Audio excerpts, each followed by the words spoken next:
Gajwel MLA camp కార్యాలయంపై జరిగిన దాడిని తీవ్రంగా ఖండిస్తున్నామని బీఆర్ఎస్ పార్టీ నేతలు వంటేరు ప్రతాప్ రెడ్డి, మాజీ ఏఎంసీ చైర్మన్ మాదా శ్రీనివాస్, మండల పార్టీ అధ్యక్షుడు బెండ మధు అన్నారు.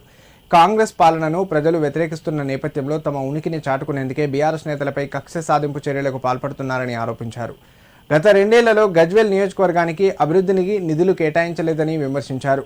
దమ్ముంటే సీఎం రేవంత్ రెడ్డితో మాట్లాడి నియోజకవర్గ అభివృద్ధికి కృషి చేయాలని కాంగ్రెస్ నేతలను డిమాండ్ చేశారు.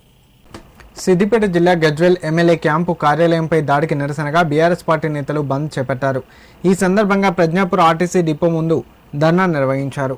ఈ సందర్భంగా వారు మాట్లాడుతూ తాము అధికారంలో ఉన్నామని, కాంగ్రెస్ నేతలు దాడులకు పాల్పడుతున్నారని, 14 ఏళ్ల ఉద్యమంలో తెలంగాణ సాధించిన ఉద్యమకారుడి క్యాంపు కార్యాలయంపై దాడిని రాష్ట్ర ప్రజలందరూ ఖండిస్తున్నారని తెలిపారు. గతంలో రైతులు ఆర్థిక ఇబ్బందులతో ఆత్మహత్యలు చేసుకునే పరిస్థితి ఉండేదని, తెలంగాణ రాష్ట్ర ఏర్పాటు తర్వాత కేసీఆర్ కాళేశ్వరం ప్రాజెక్టు నిర్మాణంతో రైతులను బలోపేతం చేసి దేశానికి అన్నం పెట్టే స్థాయికి తీసుకెళ్లారని తెలిపారు. ప్రస్తుతం కాంగ్రెస్ పాలనలో కరెంటు, ఎరువులు, విత్తనాల కొరతతో రైతులు తీవ్ర ఇబ్బందులు పడుతున్నారని ఆరోపించారు. మహాలక్ష్మి పథకం పేరుతో ఉచిత బస్సు ప్రయాణం అమలు చేస్తున్నామని చెప్తూ 6 గ్యారంటీలు అమలవుతున్నాయని కాంగ్రెస్ నేతలు గొప్పలు చెప్పుకుంటున్నారని విమర్శించారు. ఇప్పటికైనా కాంగ్రెస్ పార్టీ నేతలు దాడులను మానుకోకపోతే తెలంగాణ ప్రజలే తగిన గుణపాఠం చెప్తారని హెచ్చరించారు. ఈ కార్యక్రమంలో పలువురు మాజీ ప్రజా ప్రతినిధులు, బీఆర్ఎస్ పార్టీ నేతలు పాల్గొన్నారు. గజ్వేల్ అంటే తెలంగాణ రాష్ట్రంలో ఇది కేసీఆర్ గారి నియోజకవర్గం.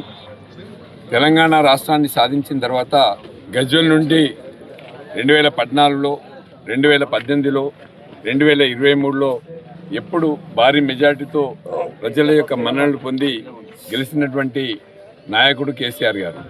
గజ్వేల్లో గత 10 సంవత్సరాల క్రితం 10 సంవత్సరాలుగా గజ్వేల్ని బ్రహ్మాండంగా అభివృద్ధి చేసుకున్నాం. గజ్వేల్ ప్రజలందరికీ కూడా తెలుసు. గజ్వేల్లో కేసీఆర్ రాకముందు మహిళలు మంచినీళ్ళ బిందెలు పట్టుకొని రోడ్ల మీద పొద్దున 6 గంటల నుంచి సాయంత్రం 12 గంటల వరకు బిందెలు తీసుకొని మంచినీళ్ళ కోసం రోడ్ల మీద తిరిగేవాళ్ళు. ఒక్కొక్క గ్రామంలో రోడ్లు లేక చాలా ఇబ్బంది పడేవాళ్ళు. అదేవిధంగా స్కూళ్ళు లేక చాలా కష్టపడేవాళ్ళు. కేసీఆర్ గారు ముఖ్యమంత్రి అయిన తర్వాత ఒక రెవెన్యూ డివిజన్ తీసుకొచ్చిండ్రు, ఓ ఎడ్యుకేషన్ హబ్ తీసుకొచ్చిండ్రు, మా గజ్వేల్లో ఒక హార్టికల్చర్ యూనివర్సిటీ తీసుకొచ్చిండ్రు, ఒక ఫారెస్ట్ యూనివర్సిటీ తీసుకొచ్చిండ్రు, ముఖ్యంగా ఒక మల్లన్న సాగర్ తీసుకొచ్చిండ్రు, ఒక కొండపోశమ్మ సాగర్ తీసుకొచ్చిండ్రు. గజ్వేల్ రైతాంగానికి కానీ, గజ్వేల్ ప్రజలకు కానీ ఒక కన్న తండ్రిలాగా అందరినీ కాపాడుకున్నటువంటి విషయం గజ్వేల్ ప్రజలందరికీ తెలుసు. ఒక గొప్ప నాయకుడు. ఇవాళ ఎవరైతే కేసీఆర్ని విమర్శిస్తుండ్రో వాళ్ళందరూ కూడా ఆలోచించుకోవాలి. కేసీఆర్ గారు తెలంగాణ రాష్ట్రం రాకముందు, తెలంగాణ రాష్ట్రం వచ్చినాక, కేసీఆర్ గారు ముఖ్యమంత్రి అయినాక ఏ విధంగా అభివృద్ధి జరిగింది.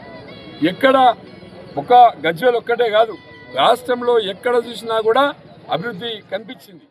గౌరవ తెలంగాణ సాధకుడు, మాజీ ముఖ్యమంత్రి కేసీఆర్ గారి క్యాంపు కార్యాలయం మీద కాంగ్రెస్ అల్లరి మూకలు చేసినటువంటి దాడికి నిరసనగా ఇవాళ బీఆర్ఎస్ పార్టీ ఆధ్వర్యంలో బంద్కు పిలుపునివ్వడం జరిగింది. ఈ బంద్లో భాగంగా ఇవాళ డిపో ఎదుట ధర్నా కార్యక్రమాన్ని నిర్వహించడం జరిగింది. ఇవాళ కాంగ్రెస్ పార్టీ నాయకులు వాళ్ళకు ప్రజలు మ్యాండేట్ ఇచ్చినప్పటికీ అప్రజాస్వామికంగా వ్యవహరిస్తూ ఒక గూండాల మాదిరిగా గజ్వేల్ నియోజకవర్గంలో ప్రజలకు ఎక్కడ కూడా వాళ్ళు మంచి చేస్తున్నటువంటి పనులు లేవు. కానీ కేవలం అధికారాన్ని అడ్డుపెట్టుకొని ఇవాళ బీఆర్ఎస్ పార్టీ నాయకుల మీద కక్ష సాధింపు చర్యలు చేపట్టడం, లేకపోతే అందిన కాడికి దోచుకోవడం, అడ్డుకుంటే బెదిరించడం, ప్రశ్నిస్తే బెదిరించడం, ఇట్లాంటి ఒక మూర్ఖపు ధోరణిలో కాంగ్రెస్ పార్టీ నాయకులు వ్యవహరిస్తూ ఉన్నారు. అదేవిధంగా నిన్న జరిగినటువంటి క్యాంప్ ఆఫీస్ మీద, కేసీఆర్ గారి క్యాంప్ ఆఫీస్ మీద దాడి అంటే యావత్ తెలంగాణ ప్రజల మీద దాడిగా భావించి మొత్తం తెలంగాణ వ్యాప్తంగా ఉన్నటువంటి ప్రతి తెలంగాణ ఉద్యమకారుడు, తెలంగాణ రాష్ట్ర వ్యాప్తంగా ఉన్నటువంటి కార్యకర్తలందరూ కూడా ఇవాళ స్పందించడం జరిగింది. అదేవిధంగా ఇవాళ గజ్వేల్ నియోజకవర్గంలో కూడా ప్రజలందరూ కూడా స్వచ్ఛందంగా బంద్ను పాటించి ఈ కాంగ్రెస్ పార్టీ చేస్తున్నటువంటి గూండాయిజానికి, అరాచకానికి నిరసన తెలిపేటువంటి పరిస్థితిలో ఇవాళ గజ్వేల్ నియోజకవర్గంలో సంపూర్ణమైనటువంటి బంద్ కొనసాగుతూ ఉన్నది.